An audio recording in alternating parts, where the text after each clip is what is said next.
Hello বন্ধুরা, good morning. তো দেখো সকালবেলায় আমি কি বানাতে বসে পড়েছি। আসলে আমার ছোটো ছেলের ইচ্ছা হয়েছে খোলা পিঠে খাবে। তো খোলা পিঠে বা সাজের পিঠে অনেকে কাস্তে পোড়াও বলে গ্রাম বাংলার দিকে, তো সেই পিঠেটাই আমি এখন বানাবো।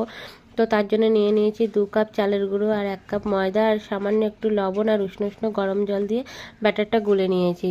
তো এটা খেজুরের গুড় দিয়ে খেতে খুব ভালো লাগে, বা অনেকে রসে ভিজিয়ে রেখে পরের দিন সকালে খায়, খুবই ভালো লাগে। তো আমার কাছে নন স্টিকের তাওয়া আছে, আমি যেহেতু গ্যাসের উপরে করব, তো তাওয়াটা গরম করে নিয়ে একে একে সব দিয়ে দিচ্ছি। দেখো দেখতে কত সুন্দর লাগছে, সাদা আর গোল গোল। তো এই পিঠেটা কিন্তু খুবই ভালো।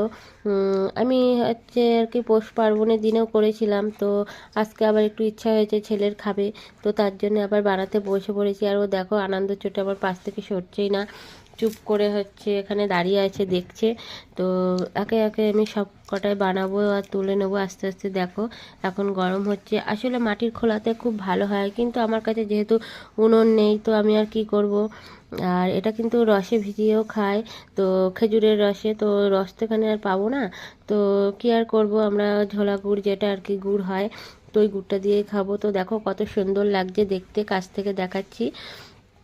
তো তোমরাও কিন্তু যদি কেউ আর কি উনুনের ভয়তে ভেবে থাকো যে এই পিঠে তো খেতে পারবো না, সেরকম কিন্তু না। এরকম একটা ননস্টিকের তাওয়া নিয়ে গ্যাসে দিব্যি বানিয়ে খেতে পারবে। তো দেখো আমি একে একে সব তুলে নিয়েছি, কত সুন্দর সফট আর নরম হয়েছে। তো ভালো লাগলে লাইক করে দিও।